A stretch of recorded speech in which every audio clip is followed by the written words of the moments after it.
waxaan rabaa sida maanta wuxuu dhaceen annagu waxaanu dalbannay hay-adihii amniga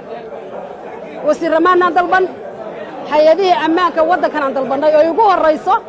hay-adda sirdoonka qaranka iyo hay-adda booliska waayo sababtoo ah waa labada u shaqeeya shacabka milatarigu waa xoog ku jira waa maroodi ku jira duurka oo amniga iyo xuduudaha ilaalinaya laakiin bulshadu laba hay-adood baa ay leedahay oo ugu horreeya hay-adda booliskuna waa inay heshaa xog iyo xuuraan hay-addii sirdoonka qaranka xaggay ka baxday yaa haya ma hayno hay-addii sirdoonka qaranka inay timaaday ahayd hadday iyadu noo iman lahayd waa saari lahayn saxaafadda waayo sababtoo ah in la qariyo sirdoonku wax badan buu hayaa sir badan bay hayaan way og yihiin waayo sababtoo ah waxay sirdoonku arkaan yaa milatariguna fuliyaa booliskuna fuliyaa laakiin hay-addii sirdoonkaa dalka ka baabaaday taas way cadowgii isagoo daciif ah uu dadka u baabiinaya shalay ugu dambaysay ummaddii taliska booliska ku jirtay yaa la xasuuqay oo la laayey oo qaar dhaawacya yihiin oon cid qaaday iyo cid ka daba tagtay cid dawaysay ay beelahoodii dawaysanayaan iyo dadkoodii ciidan soomaaliyeedna waa ahaayeen waxaasi dawlad ma noqon karto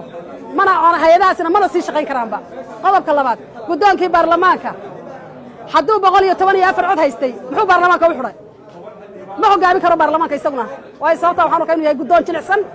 oo baarlamaanka isagoo 110 cod haysta inuu xidhay baarlamaankii waxay ahayd inuusan xidhin ee loo hogaamiyo laakiin waa hogaami kari waayo aad baan uga xumahay asalaamu calaykum waraxmatullahi wabarakatu